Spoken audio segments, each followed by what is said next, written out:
Tem gente que acha que ser mãe é aceitar tudo calada, que a gente nasce para servir, para ceder, para engolir desaforo com um sorriso no rosto, que filho pode tudo e mãe aguenta tudo.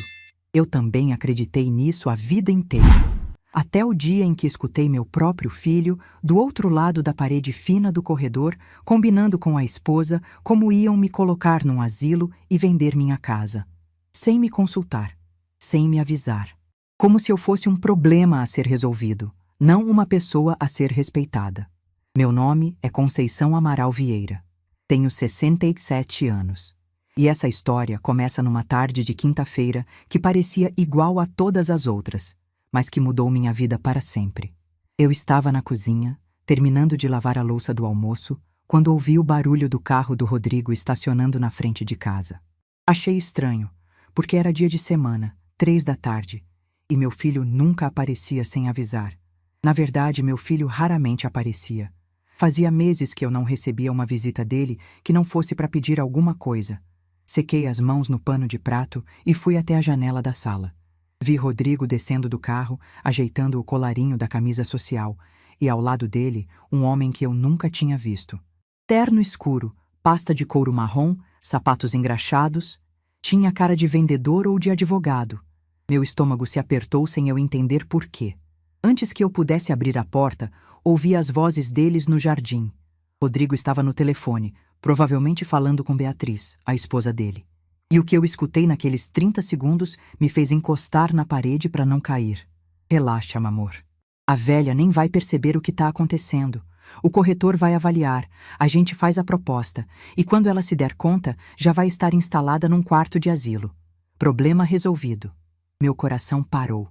Literalmente parou. Senti o ar sumir dos pulmões e uma tontura tão forte que precisei me segurar na estante. Meu filho, meu Rodrigo.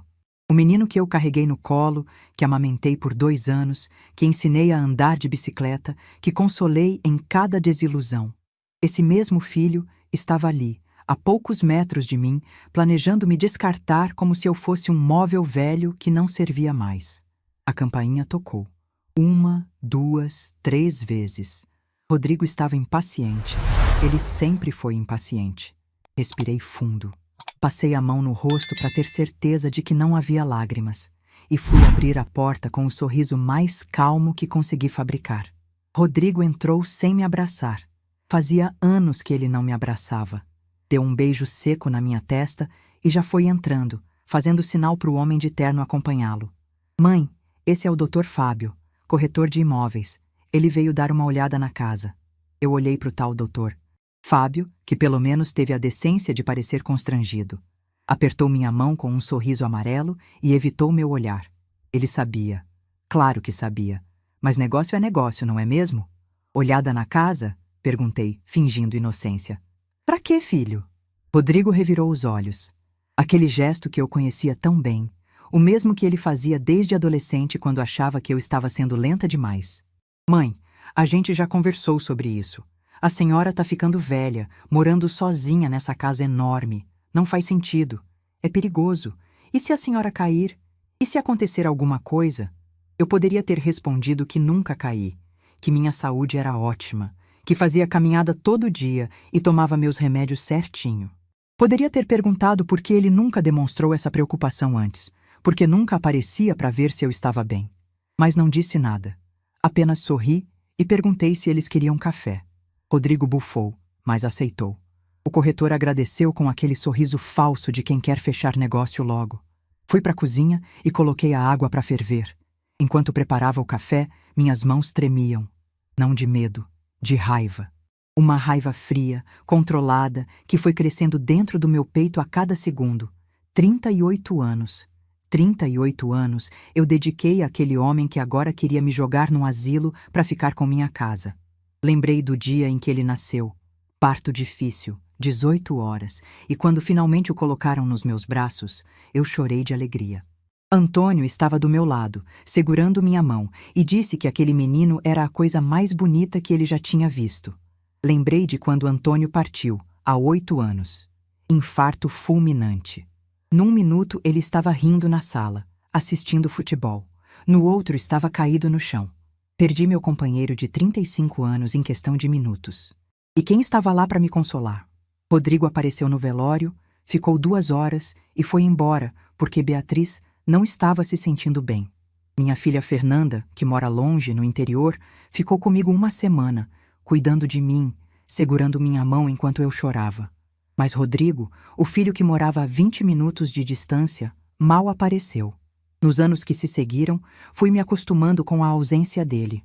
Telefonemas cada vez mais raros, visitas só quando precisava de alguma coisa, empréstimos que nunca foram devolvidos, favores que se transformaram em obrigações. E Beatriz. Quando Rodrigo me apresentou ela, há 12 anos, tentei gostar. Juro que tentei. Mas ela nunca escondeu o desprezo. Eu era a sogra, a velha, o estorvo. Nas poucas vezes em que fui à casa deles, ela ficava de cara fechada, respondendo com monossílabos.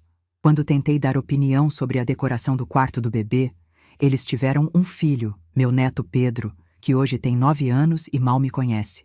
Beatriz disse que preferia ideias mais modernas. Nunca mais opinei em nada. O café ficou pronto.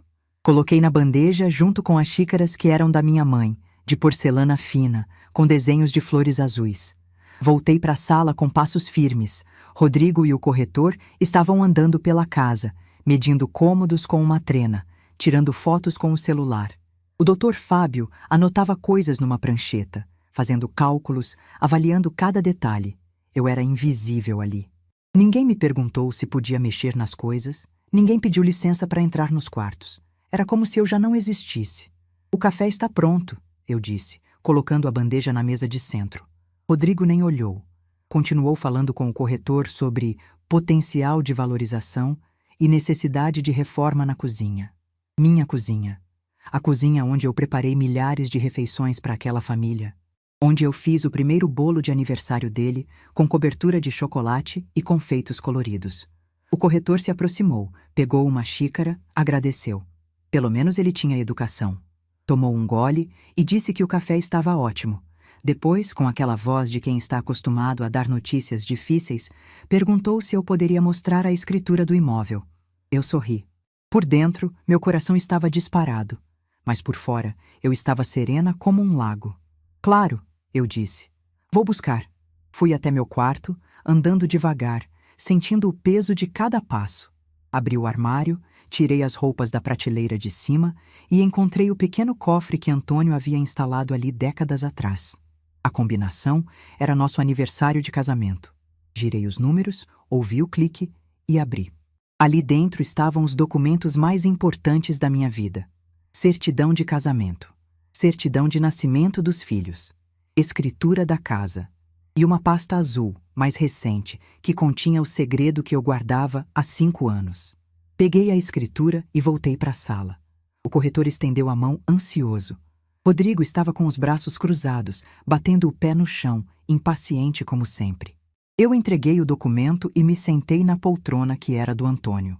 A mesma poltrona onde ele costumava ler o jornal de domingo, onde ele cochilava depois do almoço, onde ele me abraçava quando eu precisava de conforto. O Dr. Fábio abriu o documento. Leu a primeira página. Franziu a testa. Folheou para a segunda página. Leu de novo. Olhou para mim. Olhou para Rodrigo. E eu vi o exato momento em que ele entendeu que aquela venda não ia acontecer. Senhor Rodrigo, ele disse com a voz cautelosa, o nome na escritura não é o da sua mãe. Meu filho arrancou o papel da mão dele. Seus olhos percorreram as linhas 1 vez, 2 vezes, 3 vezes. E quando ele finalmente levantou a cabeça para me olhar, seu rosto estava branco como papel.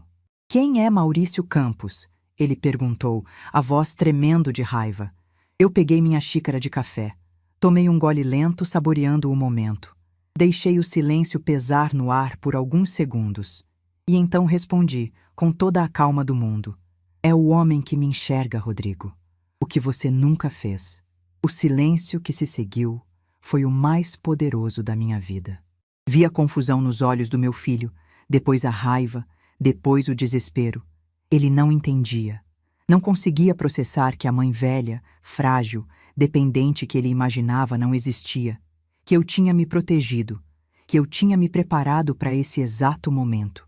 E pela primeira vez em décadas, eu não senti vontade de explicar, de me justificar, de pedir desculpas por existir. Apenas me recostei na poltrona do Antônio, olhei para o filho que eu havia criado com tanto amor e esperei que ele entendesse que havia subestimado completamente a mulher que eu sempre fui. A história de como cheguei até aquele momento começa muito antes daquela quinta-feira. Começa no dia em que perdi meu marido, quando descobri que a solidão pode ser cruel, mas que a companhia errada pode ser ainda pior. Mas antes de seguir, preciso que vocês entendam uma coisa. Aquele momento na sala não foi de vitória, foi de tristeza profunda, porque ali eu tive a confirmação final. Meu filho não me amava, me via como um obstáculo, um problema, uma fonte de recursos. E perceber isso dói mais do que qualquer coisa. Mais do que a partida do Antônio, mais do que as noites sozinha, mais do que o silêncio dos telefones. Rodrigo continuava parado, segurando a escritura. O corretor já tinha guardado a prancheta e queria sumir. Doutor Fábio, eu disse, o senhor pode ir. Peço desculpas. Essa é uma questão de família. O homem não esperou segunda permissão. A porta bateu e ficamos só nós dois. Rodrigo abriu a boca várias vezes antes de falar. A raiva subia pelo pescoço dele, deixando a pele vermelha. O mesmo rosto de adolescente contrariado. Só que agora ele tinha 38 anos, e eu não tinha mais medo. A senhora enlouqueceu? Colocou a casa no nome de um estranho? Esse homem deve ser golpista. Quantos casos a gente vê de idosos enganados? Eu deixei ele falar. Deixei ele despejar todas as acusações, todas as teorias, todas as tentativas de me fazer parecer incapaz. E quando ele finalmente parou para respirar, eu me levantei da poltrona, alisando a saia do vestido com calma. Rodrigo, eu disse, olhando diretamente nos olhos dele. Você entrou na minha casa sem avisar. Trouxe um corretor sem me consultar. Estava planejando me colocar num asilo sem minha permissão. E agora você quer falar de manipulação? Ele engasgou. Literalmente engasgou com as próprias palavras. Eu ouvi tudo, filho. Ouvi você no telefone com a Beatriz. A velha nem vai perceber. Foi isso que você disse. Então não venha me falar de golpistas e manipuladores. O único que tentou me enganar aqui foi você. O silêncio que se seguiu foi ensurdecedor. Vi algo mudar nos olhos do Rodrigo. A raiva se transformou em algo que eu não esperava. Vergonha. Por um segundo, só um segundo, eu vi o menino que ele foi um dia. O menino que corria para mim quando tinha pesadelo, que me abraçava com força depois da escola, que dizia que eu era a melhor mãe do mundo. Mas esse segundo passou rápido. A máscara voltou ao lugar e ele endireitou os ombros. Isso não vai ficar assim, ele disse com voz fria. Vou falar com um advogado. Vamos ver se isso é legal. Pode tentar, filho, mas vai perder tempo e dinheiro. A casa continua sendo administrada como eu decidir. Ele me olhou com ódio. E naquele momento, entendi que algo havia acabado entre nós. Não o amor de mãe, porque esse nunca morre, mas a ilusão de que um dia ele ia mudar. Rodrigo saiu batendo a porta. Ouvi o carro arrancar e depois, silêncio. Fiquei parada no meio da sala, olhando para a porta fechada, para o documento no chão. E então me permiti chorar, não de tristeza, de alívio. Porque finalmente eu tinha dito a verdade, tinha me defendido. Mas a história de como conheci Maurício, de como aprendi a me proteger, isso eu conto no próximo capítulo. Vocês precisam entender como eu cheguei até aquele ponto. Como uma mãe dedicada, que passou a vida inteira cuidando da família, acabou tendo que se proteger do próprio filho. Porque ninguém acorda um dia e decide blindar seus bens. Isso é resultado de anos. Anos de pequenas humilhações. Anos de ser tratada como menos. Anos de engolir em silêncio porque família é assim mesmo. A verdade é que minha história de invisibilidade começou no dia em que Antônio partiu. Antes dele ir embora, eu existia. Tinha voz, tinha opinião, tinha lugar. Meu marido me via, me consultava sobre tudo. Desde qual cor pintar a parede até decisões importantes sobre dinheiro. Éramos parceiros de verdade. Quando ele se foi, eu perdi mais do que um marido. Perdi minha identidade. De repente, eu era só a viúva do Antônio, a mãe do Rodrigo, a sogra da Beatriz. Nunca mais fui simplesmente Conceição. Nos primeiros meses após a partida dele, Rodrigo aparecia com mais frequência. Não por saudade ou preocupação, por interesse. Queria saber do inventário, da conta bancária, do seguro de vida. Eu estava tão perdida na dor que nem percebi o que estava acontecendo. Assinei papéis sem ler. Transferi dinheiro quando ele pediu. Fiz tudo o que ele mandava porque não tinha forças para questionar. O primeiro empréstimo foi de R$ 15.000. Rodrigo disse que estava abrindo um negócio próprio e precisava de capital inicial. Eu, que sempre sonhei em ver meu filho prosperando, entreguei o dinheiro sem pensar 2 vezes. Ele prometeu devolver em 6 meses. Nunca devolveu. Depois veio o segundo empréstimo, 10.000. Era para reformar o apartamento porque Beatriz estava grávida. Meu neto vinha a caminho e eu queria ajudar. De novo, promessa de pagamento. De novo, silêncio quando cobrei. No terceiro pedido, eu hesitei. Rodrigo queria 20.000 para trocar de carro. Disse que o dele estava dando problema, que precisava de um veículo confiável para a família. Eu disse que não tinha esse dinheiro disponível. E foi aí que vi pela primeira vez o verdadeiro rosto do meu filho. Ele ficou em silêncio por alguns segundos. Depois disse, com uma frieza que me gelou: "A senhora mora sozinha numa casa de 3 quartos. Tem dinheiro do seguro do pai parado no banco. E não pode ajudar o próprio filho?" Aquela frase me atingiu como um soco.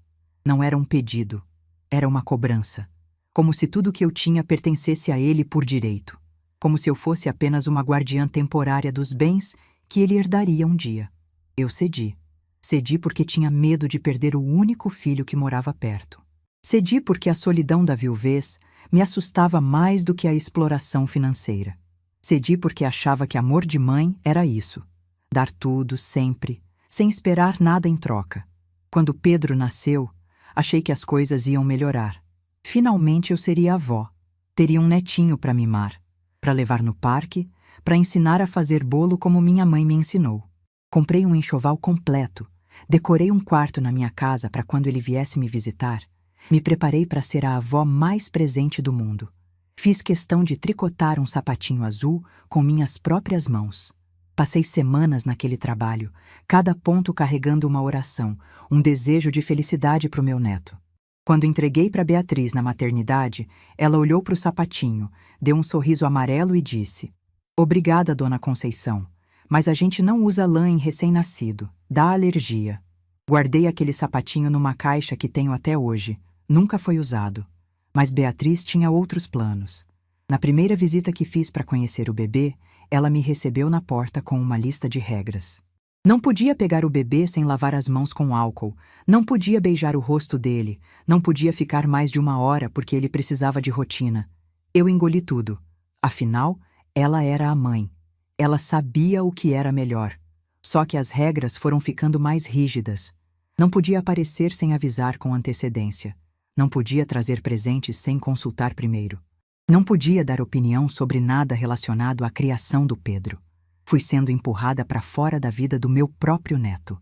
Em 2 anos, as visitas foram diminuindo. De 1 vez por semana para 1 vez por mês. De 1 vez por mês para só em datas especiais. No 3º aniversário do Pedro, cheguei com um presente enorme e fui recebida com cara feia. Beatriz disse que eu deveria ter perguntado antes de comprar, que o brinquedo não era adequado para a faixa etária.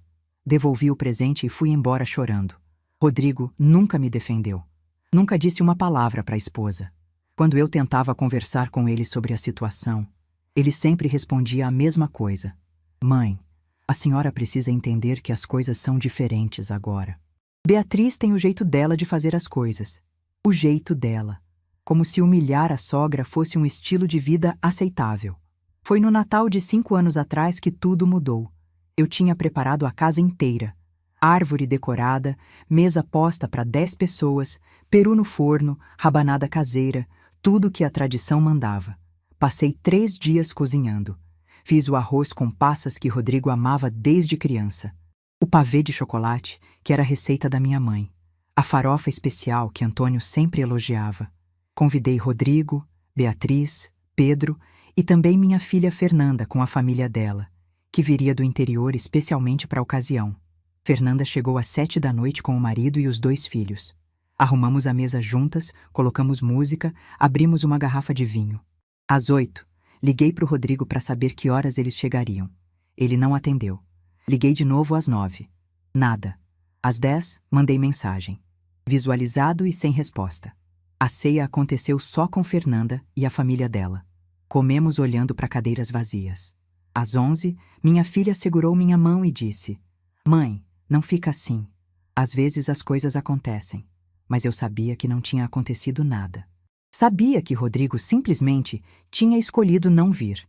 No dia seguinte, quando finalmente liguei e cobrei explicações, a resposta dele foi um soco no estômago. Beatriz preferiu passar na casa da família dela. Eles fizeram uma ceia também. Não dava para ir nos 2 lugares. Não dava. Como se eu fosse uma opção, não uma prioridade. Como se 38 anos de dedicação pudessem ser descartados por uma preferência de última hora. Fernanda foi embora 2 dias depois. Na despedida, ela me olhou nos olhos e disse algo que ficou martelando na minha cabeça por semanas. "Mãe, a senhora não pode continuar assim. O Rodrigo não te respeita e a senhora fica permitindo." Eu chorei a noite inteira depois que ela foi embora. Chorei de raiva, de tristeza, de vergonha. Minha filha tinha razão. Eu estava permitindo. Cada vez que engolia um desaforo, cada vez que fingia que estava tudo bem, eu estava ensinando Rodrigo que ele podia me tratar daquele jeito. Mas o que eu podia fazer? Cortar relações com meu próprio filho? Nunca mais ver meu neto? A ideia me apavorava mais do que a humilhação. Foi Fernanda quem me deu o contato do Dr. Maurício. Ela tinha uma amiga que passou por uma situação parecida e foi ajudada por ele. "É um advogado especializado em direito de família e sucessões", ela disse. "Conversa com ele, mãe. Nem que seja só para entender seus direitos." Eu guardei o papel com o telefone por 2 semanas antes de criar coragem. Ficava olhando para ele todo dia, pensando se deveria ligar ou não. Parecia uma traição procurar um advogado por causa do meu próprio filho. Mas então veio o episódio da procuração. Rodrigo apareceu numa tarde de domingo com um papel para eu assinar. Disse que era uma procuração simples, só para facilitar as coisas. Quando perguntei que coisas, ele ficou vago. Disse que era para poder resolver burocracias em meu nome, caso eu ficasse doente ou incapacitada. Pedi para ler o documento com calma. Ele bufou, impaciente, mas deixou. E foi quando li as letras pequenas que meu sangue gelou. Aquela procuração dava a ele poder para vender meus bens, movimentar minhas contas, tomar decisões sobre minha vida. Era basicamente um documento que me transformava numa incapaz. Eu olhei para o meu filho e pela primeira vez não vi o menino que criei. Vi um estranho. Um homem que estava tentando me manipular para ter acesso ao meu patrimônio. Um homem que não me via como mãe, mas como um obstáculo entre ele e uma herança. Disse que precisava pensar. Rodrigo saiu irritado, dizendo que eu estava sendo difícil, que ele só queria ajudar. Naquela mesma noite, liguei para o número que Fernanda tinha me dado. Dr. Maurício atendeu no 3º toque. Tinha uma voz calma, pausada, que me transmitiu segurança imediata. Expliquei a situação por alto e ele disse que eu poderia ir ao escritório dele no dia seguinte para conversarmos com mais calma. Passei a noite inteira sem dormir, pensando se estava fazendo a coisa certa. De manhã, quase desisti. Mas então lembrei do olhar do Rodrigo quando eu hesitei em assinar. Aquela frieza, aquela impaciência, aquela certeza de que eu acabaria cedendo, como sempre cedia. E pela primeira vez na vida, decidi não ceder. O escritório do Dr. Maurício ficava no centro da cidade, num prédio antigo, mas bem conservado. Ele me recebeu na porta, o que me surpreendeu. Era um homem da minha idade, cabelos grisalhos, olhos castanhos por trás de óculos de armação fina. Tinha um sorriso gentil que me lembrou do Antônio. Sentamos numa sala com estantes cheias de livros e ele me ofereceu café. Aceitei mais por educação do que por vontade. E então ele fez algo que ninguém fazia há muito tempo. Me ouviu. Contei tudo, desde a partida do Antônio até o episódio da procuração. Os empréstimos não devolvidos, as humilhações da Beatriz, o Natal sozinha, a sensação de ser invisível na própria família. Falei por quase 1 hora, sem parar, como se as palavras estivessem represadas há anos. Ele ouviu sem interromper, anotando algumas coisas num bloco, mas principalmente me olhando com atenção, com respeito. Em determinado momento, ele estendeu a mão e tocou levemente meu braço. Um gesto simples, mas que me fez perceber quanto tempo fazia que alguém demonstrava gentileza comigo. Quanto tempo fazia que eu não era tratada como pessoa. Quando terminei, ele ficou em silêncio por um momento. Tirou os óculos, limpou as lentes com um lenço e, quando voltou a me olhar, havia algo em seus olhos que eu não esperava. Compreensão. Ele também conhecia a solidão. Depois disse algo que mudou minha vida. Dona Conceição, a senhora não é obrigada a aceitar isso. A senhora tem direitos. E mais importante, a senhora tem valor. Não deixe ninguém convencê-la do contrário. Naquele momento, algo quebrou dentro de mim. Uma barragem que eu vinha segurando há anos. Chorei na frente daquele homem que eu tinha acabado de conhecer. Chorei como não chorava desde o enterro do Antônio. E ele simplesmente ficou ali, em silêncio respeitoso, me oferecendo lenços de papel. Saí do escritório dele naquele dia com um plano. Não ia assinar nenhuma procuração. Ia proteger meus bens de forma legal.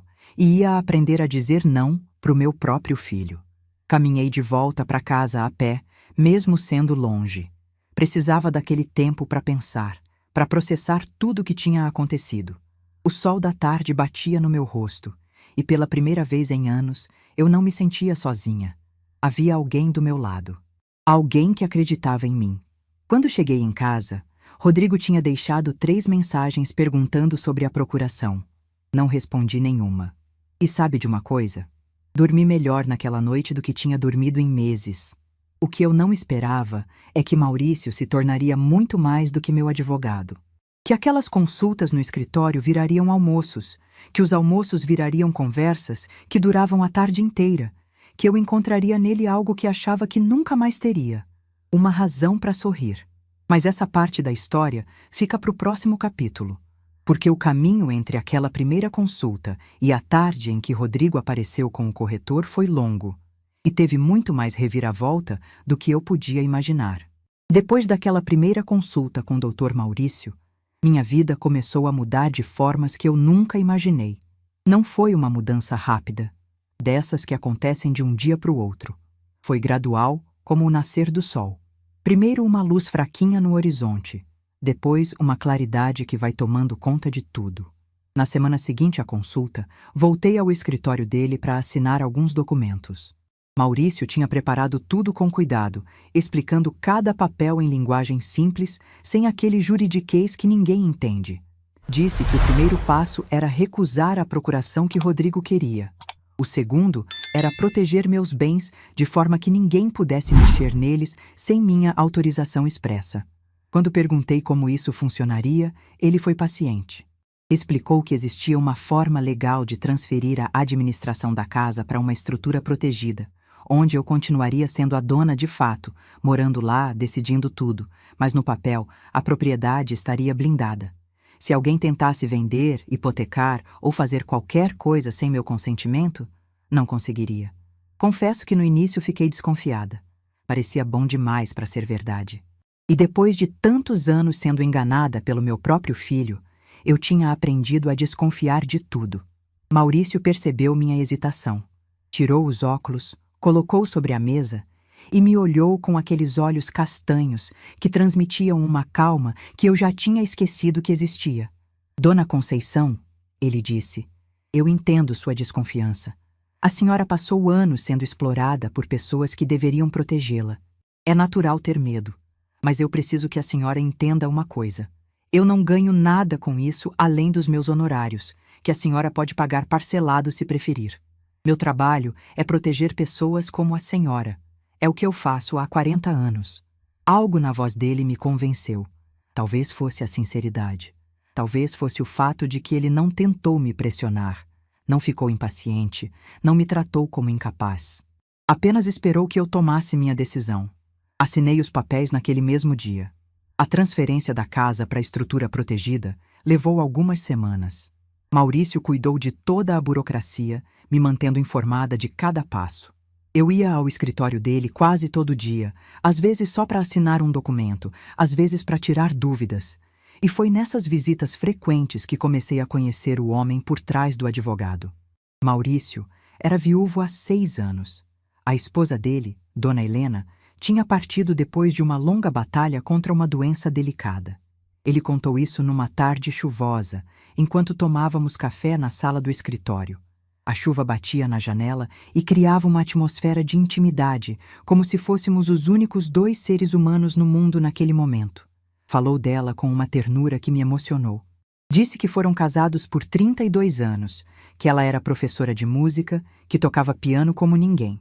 Que nos últimos meses de vida dela, ele chegava do trabalho e ela já não conseguia mais tocar, mas ainda pedia para ele colocar os discos de Chopin que ela tanto amava. Depois que ela se foi, ele disse, olhando para a xícara nas mãos, eu achei que minha vida tinha acabado. Continuei trabalhando porque não sabia fazer outra coisa, mas por dentro eu estava vazio. Entendi exatamente o que ele queria dizer. Era assim que eu me sentia desde que Antônio partiu. Funcionando no automático, acordando todo dia, fazendo as tarefas, mas sem propósito real, sem alegria. A solidão é cruel, eu disse, principalmente quando a gente envelhece. As pessoas acham que idoso não sente, não sofre, não precisa de companhia, acham que a gente se contenta com uma visita por mês e uma ligação no aniversário. Maurício concordou com a cabeça. É por isso que eu faço esse trabalho. Porque conheço muitos idosos que são tratados como peso pelas próprias famílias. Pessoas que deram tudo pelos filhos e recebem ingratidão em troca. A senhora não está sozinha nisso, Dona Conceição. Infelizmente, isso é mais comum do que deveria ser. Naquele momento, algo mudou entre nós. Não sei explicar direito. Foi como se uma parede invisível tivesse caído. Éramos 2 solitários que tinham encontrado alguém que entendia a dor do outro. As visitas ao escritório começaram a se estender.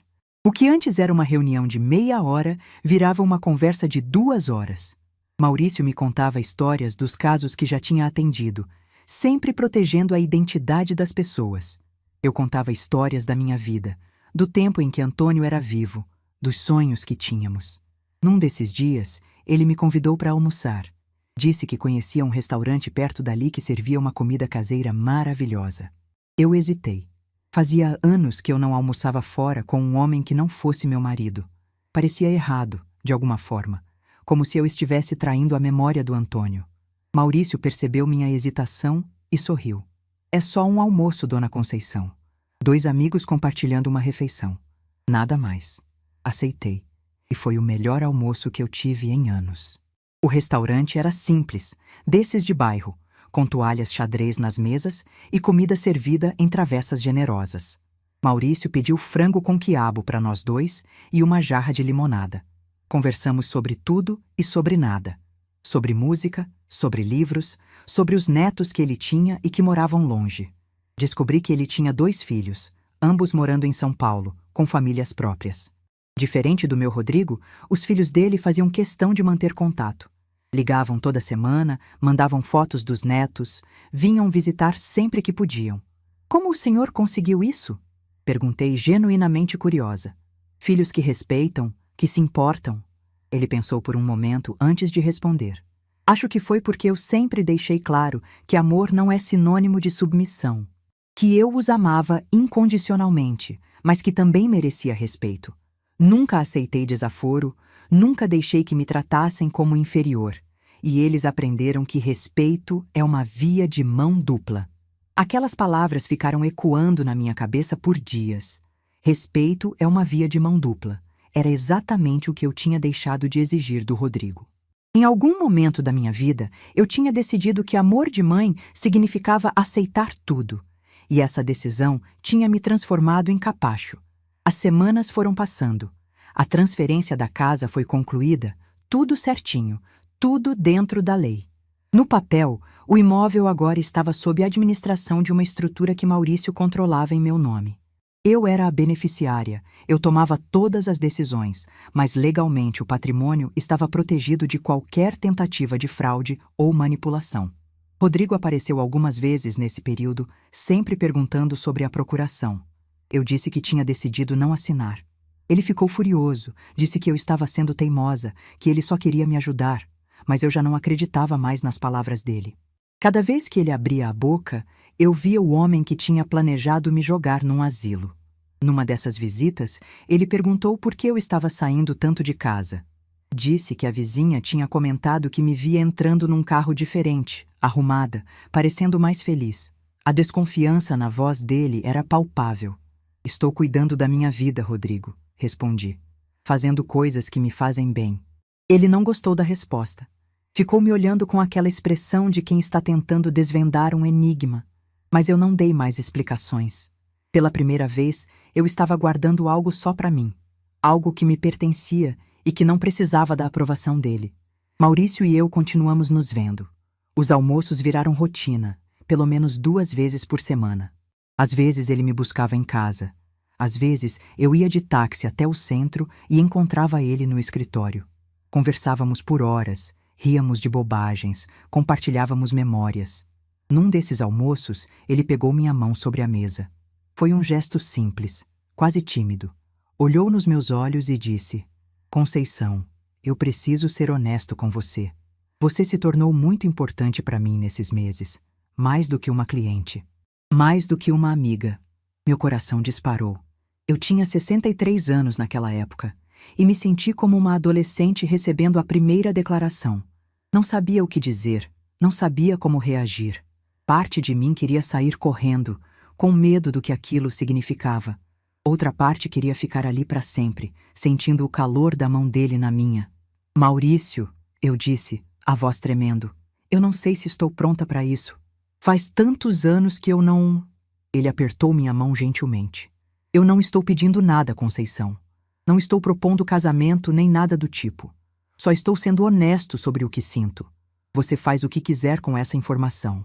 Podemos continuar exatamente como estamos, se for o que você preferir. Aquela noite, não consegui dormir.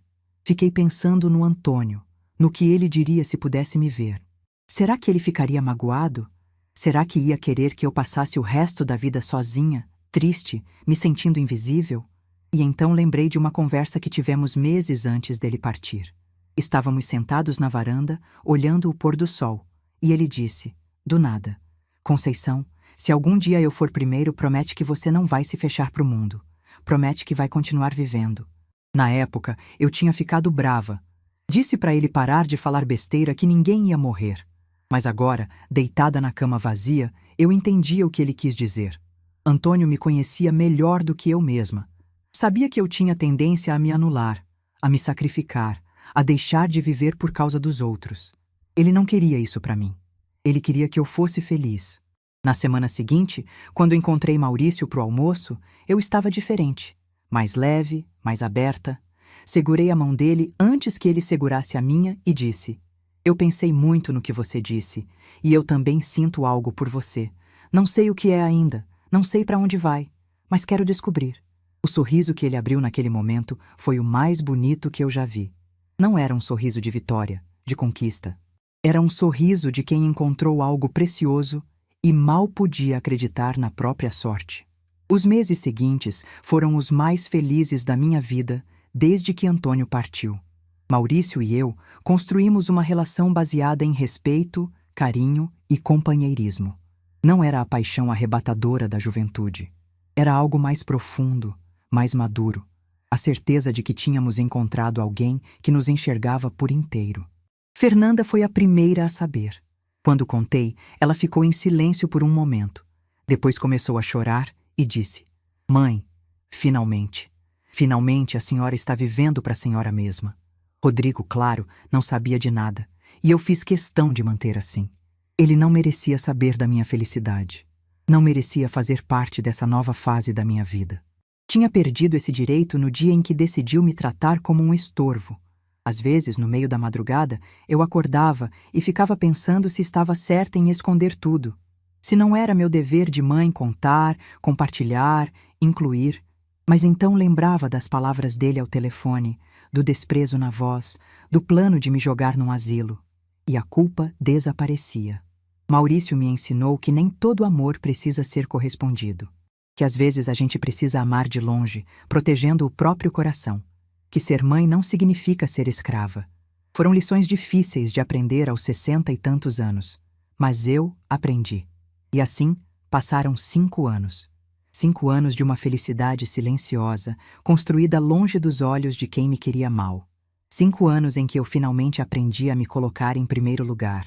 5 anos em que descobri que nunca é tarde para recomeçar. Até aquela quinta-feira em que Rodrigo apareceu com o corretor. Até aquele momento em que eu mostrei a escritura com o nome de Maurício. Até a pergunta que mudou tudo. Quem é Maurício Campos? E foi aí que percebi. O momento que eu vinha me preparando há 5 anos tinha finalmente chegado. Mas o que veio depois da saída do Rodrigo, as consequências daquela revelação, isso eu ainda preciso contar. Porque a história estava longe de acabar. Depois que Rodrigo saiu batendo a porta naquela quinta-feira, eu sabia que aquilo era só o começo. Conhecia meu filho bem demais para achar que ele ia simplesmente aceitar a situação. Ele ia voltar, com reforços, com ameaças, com tudo que pudesse usar para me fazer mudar de ideia. Liguei para o Maurício assim que o carro do Rodrigo desapareceu na esquina. Contei tudo o que tinha acontecido, cada detalhe, cada palavra. Ele ouviu em silêncio e no final disse apenas: "Você fez a coisa certa, Conceição. Agora é manter a postura. Eles vão tentar de tudo, mas não podem fazer nada legalmente. A documentação está perfeita." A voz dele me acalmou. Era incrível como, depois de tantos anos sozinha, eu tinha encontrado alguém que me fazia sentir segura. Não dependente, não fraca. Segura. Há uma diferença enorme entre as duas coisas, e eu levei 60 e tantos anos para entender isso. Aquela noite, não consegui dormir direito. Ficava repassando a cena na minha cabeça. O rosto do Rodrigo quando leu o nome de Maurício na escritura. A raiva nos olhos dele. A voz tremendo quando perguntou quem era aquele homem. Parte de mim sentia uma satisfação que eu não queria admitir. Depois de anos sendo tratada como invisível, eu finalmente tinha sido vista. Finalmente tinha mostrado que não era a velha frágil que todo mundo imaginava. Mas outra parte de mim, a parte que ainda era mãe, doía. Doía perceber que meu próprio filho me via como obstáculo. Doía entender que o amor que eu sentia não era correspondido da mesma forma. Doía aceitar que algumas relações não podem ser consertadas, por mais que a gente queira. Na manhã seguinte, a tempestade chegou. Eram 9 horas quando ouvi o barulho de um carro estacionando com força na frente de casa. Depois, outro. Olhei pela janela e vi Rodrigo descendo do primeiro carro e Beatriz descendo do segundo. Ela estava com uma expressão que eu nunca tinha visto antes. Os olhos vermelhos, o cabelo desarrumado, a boca numa linha fina de raiva contida. Respirei fundo. Fui até a cozinha, coloquei água para ferver e esperei a campainha tocar. Rodrigo não esperou eu abrir. Tinha uma cópia da chave que eu tinha dado anos atrás, para emergências. Entrou na sala como se fosse dono da casa, com Beatriz logo atrás. Os dois pararam no meio da sala, me olhando como se eu fosse uma criminosa. "Mãe", Rodrigo começou, a voz controlada, mas tremendo nas bordas. "A gente precisa conversar. Direito, sem joguinhos." Eu me sentei na poltrona do Antônio. A mesma poltrona onde eu tinha estado no dia anterior, quando mostrei a escritura. "Podem falar", eu disse. "Estou ouvindo." Beatriz deu um passo à frente. Era a primeira vez que ela tomava a iniciativa numa conversa comigo. Normalmente ficava nos bastidores, mandando no Rodrigo por trás das cortinas. Mas agora estava ali, na linha de frente, pronta para o confronto. "A senhora sabe o que fez, dona Conceição?" Ela disse, a voz afiada como faca. "A senhora colocou a casa no nome de um estranho, um homem que ninguém conhece. A senhora foi manipulada, não percebe? Esse tal de Maurício deve ser um golpista profissional. A gente vê isso todo dia no jornal. Idosos que são enganados por pessoas mal intencionadas."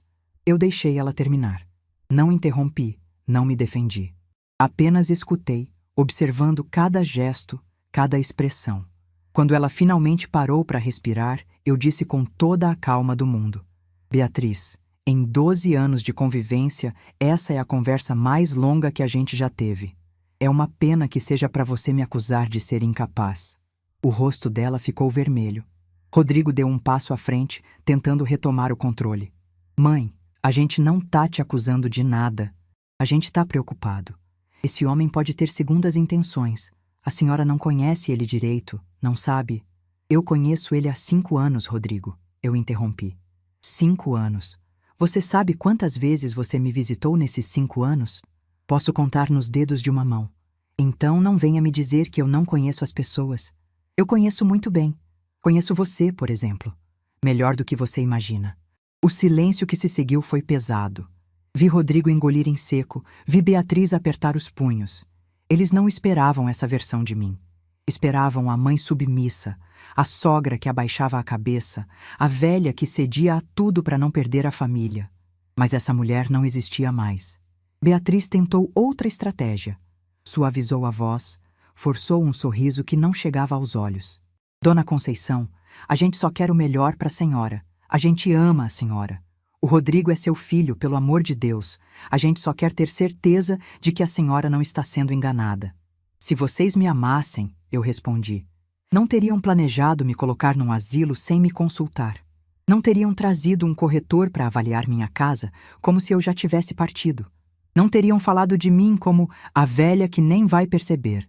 Eu ouvi tudo, Beatriz. Cada palavra. O rosto dela perdeu a cor. Rodrigo virou a cabeça, sem conseguir me encarar. Por um momento, só um momento, eu vi vergonha nos olhos dele. Mas passou rápido. Mãe, aquilo foi... Eu estava nervoso, estava falando bobagem, eu não quis dizer... Você quis dizer exatamente o que disse, Rodrigo. E tudo bem. Agora eu sei a verdade. Agora eu sei exatamente o que você pensa de mim. E tomei minhas providências. Beatriz perdeu a compostura. Deu um passo na minha direção, o dedo em riste, a voz subindo de volume. A senhora não pode fazer isso. Essa casa é herança do Rodrigo. É direito dele. A senhora não tem o direito de...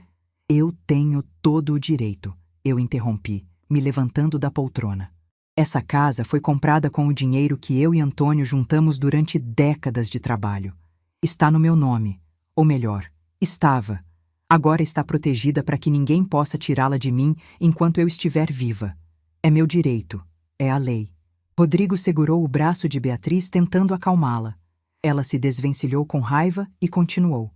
A gente vai processar esse tal de Maurício. Vai provar que a senhora foi manipulada, que não tinha capacidade de tomar essa decisão. Vai perder tempo e dinheiro, eu disse. Maurício é um dos advogados mais respeitados da cidade. Especialista em direito de família e sucessões. Atua há 40 anos. A documentação está impecável. Vocês podem contratar quem quiserem, mas não vão conseguir reverter nada. A menção à carreira de Maurício pareceu atingir Beatriz de uma forma diferente. Ela parou, me olhou com desconfiança e então perguntou: Advogado? A senhora está tendo um caso com o advogado? Eu não respondi. Não precisava. Meu silêncio disse tudo. Rodrigo ficou pálido. Mãe, a senhora tá com esse homem? Tipo, junto? O que eu faço da minha vida pessoal não é da sua conta, Rodrigo. Você perdeu o direito de opinar sobre minhas escolhas no dia em que decidiu me tratar como um estorvo. O que aconteceu a seguir foi algo que eu nunca vou esquecer. Beatriz, que sempre foi tão controlada, tão fria, tão calculista, perdeu completamente a compostura.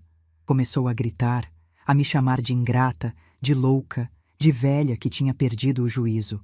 Disse que eu estava destruindo a família, que estava roubando o futuro do meu próprio neto, que era uma vergonha. Eu deixei ela gritar. Fiquei parada, em silêncio, esperando a tempestade passar. Quando ela finalmente se calou, sem fôlego, eu disse apenas: Vocês têm 5 minutos para sair da minha casa. Depois disso, chamo a polícia. Rodrigo tentou argumentar, mas eu levantei a mão. 5 minutos, Rodrigo. E me devolve a chave. A partir de hoje, vocês só entram aqui se eu convidar. Ele ficou parado por um momento. O rosto uma mistura de raiva, vergonha e algo que parecia desespero. Então tirou a chave do bolso, colocou sobre a mesa de centro e saiu puxando Beatriz pelo braço. Ela ainda gritou alguma coisa da porta, mas eu já não estava ouvindo. Quando o barulho dos carros desapareceu na rua, eu me sentei de volta na poltrona e finalmente me permiti tremer. O confronto tinha exigido tudo de mim.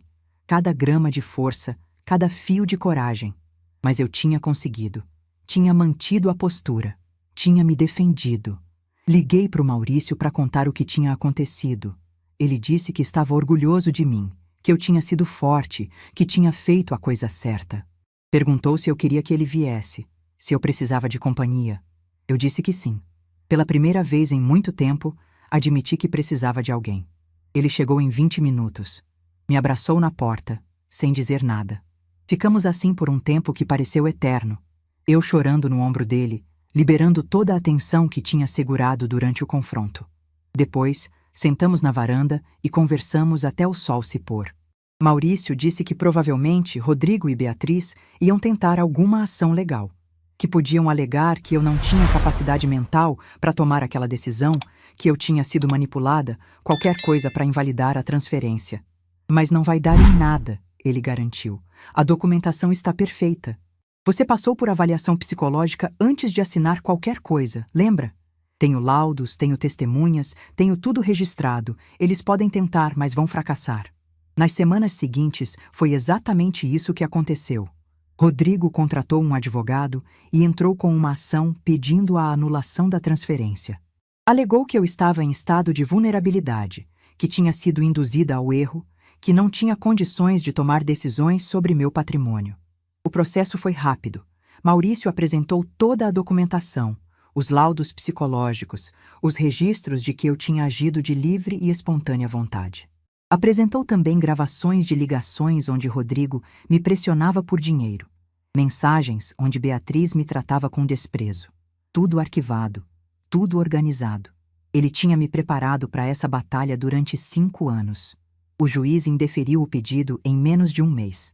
Rodrigo recorreu. Perdeu de novo. Tentou mais uma vez. Perdeu de novo. Os custos do processo foram se acumulando. Advogados não são baratos, especialmente quando você está do lado perdedor. Soube por uma conhecida que Rodrigo tinha vendido o carro para pagar as custas judiciais, que Beatriz estava furiosa com ele por ter desperdiçado dinheiro numa causa perdida. Cada derrota parecia enfurecê-lo mais. Ele me ligava às vezes, tarde da noite, com a voz alterada, dizendo coisas que eu preferia não repetir. Eu parei de atender. Bloqueei o número dele. Pela primeira vez na vida, coloquei limites reais entre mim e meu filho. Beatriz sumiu por um tempo. Soube por vizinhos que ela estava culpando Rodrigo pelo fracasso do plano, que os dois estavam brigando muito, que o casamento estava por um fio. Não senti pena. Talvez devesse, mas não conseguia. E então, num domingo chuvoso, 6 meses depois de toda aquela confusão, aconteceu algo que eu não esperava. A campainha tocou. Quando abri a porta, encontrei meu neto Pedro parado ali, sozinho, encharcado de chuva, segurando um guarda-chuva quebrado e chorando. Ele tinha 9 anos, mas naquele momento parecia muito menor. Parecia o bebê que eu nunca pude abraçar direito, o menino cujos aniversários eu perdi, o neto que me foi negado por tanto tempo.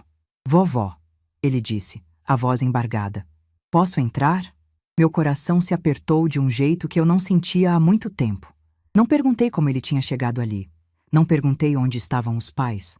Apenas puxei aquele menino para dentro, enrolei ele numa toalha, fiz chocolate quente. Sentei com ele na cozinha, esperando que ele se acalmasse, que parasse de tremer, que encontrasse as palavras. E enquanto ele se aquecia na minha cozinha, segurando a caneca com as 2 mãos, me contou coisas que mudaram tudo o que eu pensava sobre a situação. Coisas que um menino de 9 anos não deveria saber, não deveria carregar. Coisas que me fizeram perceber que, no meio de toda aquela confusão, havia uma vítima que eu não tinha enxergado, meu próprio neto. Mas isso fica para o próximo capítulo, porque o que Pedro me disse naquela tarde mudou não só a minha história, mas a dele também. Pedro segurava a caneca de chocolate quente com as 2 mãos, os olhos ainda vermelhos de chorar. Eu sentei na cadeira ao lado dele, esperando que ele encontrasse as palavras. Não pressionei, não perguntei nada. Apenas fiquei ali, presente, do jeito que eu sempre quis estar e nunca me deixaram. Quando ele finalmente começou a falar, sua voz era um fio fino, quase um sussurro. Vovó, o papai e a mamãe brigam toda noite. Toda noite. Eu finjo que tô dormindo, mas eu escuto tudo. A mamãe grita que o papai é um fracassado, que perdeu dinheiro com advogado à toa, que a culpa é dele de tudo. Meu coração se apertou. Aquele menino de 9 anos estava carregando um peso que não era dele. E sabe o que mais, vovó? Outro dia eu ouvi a mamãe no telefone falando que a culpa de tudo era da senhora. Ela disse que a senhora é uma velha egoísta que roubou o futuro da família. Engoli em seco. Não por mim, porque essas palavras já não me atingiam mais, mas por ele. Por esse menino que estava no meio do fogo cruzado, ouvindo coisas horríveis sobre a própria avó. Pedro, eu disse, segurando a mão dele. Olha para mim. Você acredita nisso? Você acha que a vovó é egoísta? Ele balançou a cabeça com força. Não, vovó, eu lembro de você. Lembro que você sempre trazia presente para mim, mesmo quando a mamãe ficava brava. Lembro que você fazia bolo de chocolate. Lembro do seu cheiro. As lágrimas vieram antes que eu pudesse segurá-las. Aquele menino lembrava de mim. Apesar de tudo, apesar dos anos de afastamento, apesar de todas as vezes que Beatriz me impediu de estar presente, ele lembrava. Por que você veio aqui, meu amor? Perguntei, acariciando o cabelo molhado dele. Porque eu não aguento mais ficar lá, vovó. Eles brigam, a mamãe chora, o papai fica nervoso. E ninguém pergunta se eu tô bem. Ninguém se importa comigo. Puxei ele pro meu colo, mesmo ele já sendo grande demais para isso. Abracei aquele menino com toda a força que tinha, como se pudesse protegê-lo de todo o mal do mundo. E naquele momento, jurei para mim mesma que, independente do que acontecesse com Rodrigo e Beatriz, eu estaria presente na vida do meu neto. Pedro dormiu no quarto de hóspedes naquela noite. Liguei para o Rodrigo, avisando que o menino estava comigo, que estava seguro, que voltaria no dia seguinte. Ele atendeu com a voz cansada, sem forças nem para brigar. Apenas disse, tá bom, e desligou. Nos meses seguintes, as coisas mudaram de forma que eu não esperava. Pedro começou a me visitar com frequência, sempre com a desculpa de algum trabalho da escola ou atividade que precisava de ajuda. Rodrigo deixava, talvez por exaustão, talvez porque finalmente tinha percebido que eu não era inimiga. Beatriz foi embora 3 meses depois daquela noite chuvosa. Soube por Pedro, que chegou um dia com os olhos vermelhos dizendo que a mãe tinha ido morar com a vovó dela e não sabia quando voltaria. Ela nunca voltou. Deixou o filho para trás como quem deixa um móvel velho, levando apenas as roupas e o orgulho ferido. Não senti pena de Rodrigo. Talvez devesse, mas não conseguia. Ele tinha escolhido aquela mulher. Tinha escolhido seguir os planos dela. Tinha escolhido me tratar como descartável. As consequências eram dele para carregar. Mas Pedro não tinha culpa de nada. E foi por ele que eu decidi dar uma chance. Num domingo de manhã, 3 meses depois da partida de Beatriz, Rodrigo apareceu na minha porta. Sozinho, sem avisar, com olheiras fundas e a barba por fazer. Parecia ter envelhecido 10 anos em poucos meses. Mãe, ele disse, a voz embargada. Posso entrar? Era a mesma pergunta que Pedro tinha feito meses antes. A mesma vulnerabilidade, a mesma vergonha. Deixei ele entrar. Sentamos na sala, eu na poltrona do Antônio, ele no sofá onde costumava sentar quando era menino. O silêncio entre nós era pesado, cheio de anos de mágoas não ditas, de palavras que deveriam ter sido faladas e nunca foram. Eu vim pedir desculpas, ele disse finalmente. Desculpas de verdade. Não porque eu quero alguma coisa, não porque preciso de dinheiro. Desculpas porque eu errei. Errei feio. Errei de um jeito que eu não sei se tem conserto. Fiquei em silêncio, esperando que ele continuasse. Minha mão tremia levemente, mas mantive a compostura. Era o momento que eu tinha esperado por anos, mas que nunca achei que chegaria. A Beatriz foi embora. Você provavelmente já sabe. Ela nunca gostou de mim de verdade, mãe. Gostava do que eu podia dar para ela.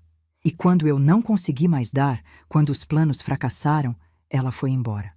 Disse que eu era um fracasso, que tinha desperdiçado a chance de uma vida toda. E foi embora com um colega de trabalho. Me deixou com as dívidas, com a vergonha, com tudo. Uma parte de mim queria dizer, eu avisei. Queria lembrar de todas as vezes que tentei alertá-lo, de todas as vezes que fui ignorada. Mas não disse nada, apenas escutei. Eu passei anos te tratando mal, deixando a Beatriz te tratar mal, planejando coisas horríveis pelas suas costas. E o pior é que eu me convenci de que estava certo, de que você era o problema, de que você estava no caminho. Ele levantou os olhos, cheios de lágrimas. Era a primeira vez em anos que eu via meu filho chorar. Mas o problema era eu, mãe. Sempre fui eu. Eu que fui fraco, que deixei outra pessoa me manipular, que coloquei dinheiro na frente de família. E agora eu tô sozinho. Perdi a mulher, quase perdi o filho e perdi a senhora. Perdi tudo. Deixei o silêncio se estender por um momento. Precisava escolher bem as palavras. Rodrigo, eu disse com a voz mais calma que consegui, eu nunca deixei de te amar. Nunca. Mesmo quando você me tratou como lixo, mesmo quando planejou me jogar num asilo, eu continuei te amando. Porque é isso que mãe faz. Ele soluçou. Um som quebrado, de menino perdido. Mas amor não é a mesma coisa que confiança. E confiança você vai ter que reconstruir. Não com palavras, com ações, não em dias, em anos. Eu quero acreditar que você mudou, filho. Mas eu já acreditei antes e me machuquei. Então dessa vez você vai ter que provar. Ele acenou com a cabeça, limpando as lágrimas. Eu entendo, mãe. Eu vou provar. Eu juro que vou. E tem mais uma coisa, eu disse. Maurício. Você perguntou uma vez quem era ele. Pois bem, ele é meu companheiro, meu parceiro, o homem que me enxergou quando você não conseguia.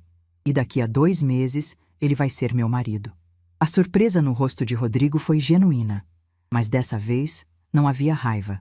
Apenas aceitação. Eu fico feliz por você, mãe. De verdade. A senhora merece ser feliz. Era a primeira vez em anos que meu filho dizia algo gentil sobre minha felicidade. E mesmo sabendo que ainda havia um longo caminho pela frente, aquelas palavras me tocaram. O casamento aconteceu num sábado de primavera, no jardim da casa que Antônio e eu construímos juntos. Era uma cerimônia pequena, íntima, só as pessoas que realmente importavam. Maurício tinha sugerido fazer em outro lugar, para não trazer memórias do primeiro casamento, mas eu insisti. Aquela casa era minha história. E Antônio, onde quer que estivesse, ia querer me ver feliz ali. Fernanda veio do interior com o marido e os filhos, radiante de felicidade por me ver recomeçando. Foi ela quem me ajudou a escolher o vestido, um modelo simples, cor de pérola, que ela disse que combinava com meus cabelos brancos. Mãe, a senhora tá linda, ela disse quando me viu pronta. E eu acreditei. Os filhos de Maurício vieram de São Paulo com as famílias e eu finalmente conheci os netos dele, crianças adoráveis que me abraçaram como se me conhecessem há anos. A mais nova, uma menina de 5 anos, chamada Luísa, me perguntou se agora ela podia me chamar de vovó também. Eu disse que sim, e ela abriu um sorriso que iluminou o jardim inteiro. Pedro foi o pajem. Entrou segurando as alianças numa almofada de cetim, com um sorriso que eu nunca tinha visto no rosto dele. Rodrigo estava lá também, num canto, discreto, mas presente. Não como convidado de honra, mas como alguém que estava tentando reconstruir pontes. Quando Maurício colocou a aliança no meu dedo, eu olhei para ele e vi tudo que tinha encontrado nos últimos anos. Respeito, carinho, companheirismo. Um amor que não exigia que eu me anulasse, que não me fazia sentir invisível, que me via por inteiro. Eu prometo, ele disse, segurando minhas mãos, continuar te enxergando todos os dias, nos bons e nos difíceis, até o fim. Não contive as lágrimas, não precisava. Hoje, 1 ano depois do casamento, minha vida é completamente diferente do que era quando tudo começou. Moro na mesma casa, na mesma rua, mas nada é igual. Maurício está ao meu lado todas as manhãs, tomando café na varanda, lendo o jornal, discutindo os assuntos do dia. Pedro vem nos visitar todo fim de semana. Às vezes fica para dormir, às vezes só passa a tarde. Está crescendo, se tornando um menino gentil, respeitoso, cheio de sonhos. Eu faço questão de estar presente em cada fase, de ser a avó que sempre quis ser e nunca me deixaram. Rodrigo está reconstruindo a vida devagar. Voltou a morar sozinho, num apartamento pequeno perto do trabalho. Liga toda semana para saber como estou, aparece nos almoços de domingo quando pode. Não é mais o filho amoroso que eu tive um dia, mas também não é mais o estranho que tentou me descartar. Estamos em algum lugar no meio, construindo algo novo. Fernanda continua sendo minha rocha. Ligamos quase todo dia. Conversamos por horas, rimos das besteiras da vida. Ela é a prova de que é possível criar filhos que respeitam, que amam, que valorizam. E me pergunto às vezes, onde errei com Rodrigo? Mas já não me culpo mais. Cada um faz suas escolhas. Se vocês me perguntarem qual foi a maior lição de toda essa história, eu diria: nunca é tarde para escolher a si mesmo. Durante décadas, eu coloquei todo mundo na frente. Marido, filhos, netos, família. Achava que isso era amor. Achava que isso era o certo. Mas o que eu não entendia é que quando a gente se anula completamente, deixa de existir. Vira sombra, vira móvel, vira a velha que nem vai perceber. Eu quase me perdi nisso. Quase me tornei invisível de verdade. Mas aí veio aquele bilhete cruel, aquele plano frio, aquela quinta-feira que mudou tudo. E em vez de me destruir, me acordou. Me fez lembrar que eu tinha voz, que eu tinha valor, que eu merecia ser vista. Maurício me ajudou a proteger meus bens. Mas mais do que isso, me ajudou a proteger minha dignidade. Me ensinou que amor próprio não é egoísmo, é sobrevivência. Hoje, aos 69 anos, eu olho para trás e vejo uma mulher que passou décadas tentando agradar todo mundo. E olho para frente e vejo uma mulher que finalmente aprendeu a se colocar em primeiro lugar. Não é sobre vencer, não é sobre vingança, é sobre liberdade. A liberdade de existir sem pedir desculpas, de ter voz sem medo, de ser amada sem precisar se anular. Se tem uma coisa que eu quero deixar para quem está ouvindo essa história, é isso. Você merece ser visto, merece ser respeitado, merece ocupar espaço na própria vida. E se alguém, mesmo que seja seu próprio filho, te tratar como invisível, você tem todo o direito de provar que está mais presente do que nunca. Porque no final, a única pessoa que pode te fazer invisível é você mesmo. E eu me recuso a desaparecer. Se essa história tocou seu coração, deixe seu like, se inscreva no canal e comente aqui embaixo. No meu lugar, o que você faria? Sua mensagem pode iluminar o dia de alguém. F.